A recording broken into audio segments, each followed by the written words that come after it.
Hi, my name is Amrita Kapoor, and I'm in Timor-Leste to talk about a project called Catering to Empowerment. The word two in the title means the number two because it includes both legal and economic empowerment. Most people, when they talk about women's empowerment, consider it in economic terms because of the obvious gender disparity. However, as a lawyer specialising in women's rights, I know that legal empowerment is equally important. Both are interrelated and interdependent. A really good example of this is women's domestic violence experience in Timor-Leste. Up to 70% of the population experience domestic violence, and around 90% of the victims are women at the hands of men.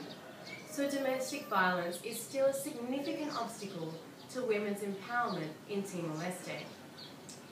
That's why this project has two parts. The first part focuses on domestic violence education, targeting vulnerable women in areas where domestic violence rates are very high.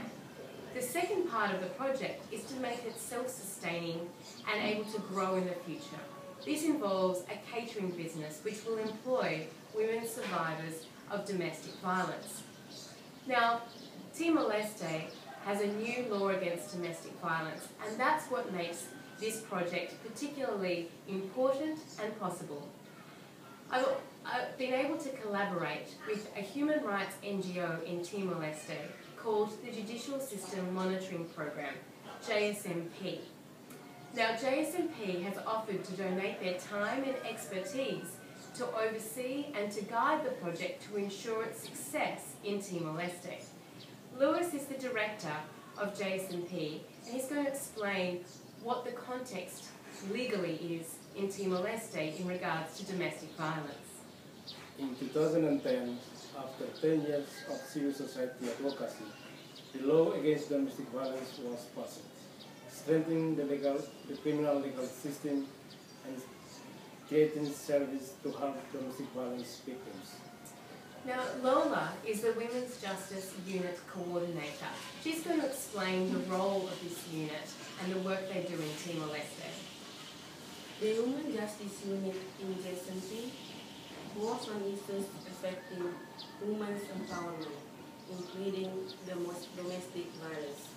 From a recent training project, we know many women still suffer domestic violence. They need to know their rights to become legally empowered. So this project addresses both challenges. The first challenge is that women need to know their rights. But the second challenge is that often, even if they know their rights, they are reluctant to take their domestic violence case to court because they are economically dependent on the person committing the domestic violence. So the way this project will work is that $15,000 will be used to establish the catering business, recruiting and training domestic violence survivors to be able to run the catering business independently. JSMP is an organisation that uses catering on a regular basis, so they will help to support the business by employing their services and recommending them to other organisations.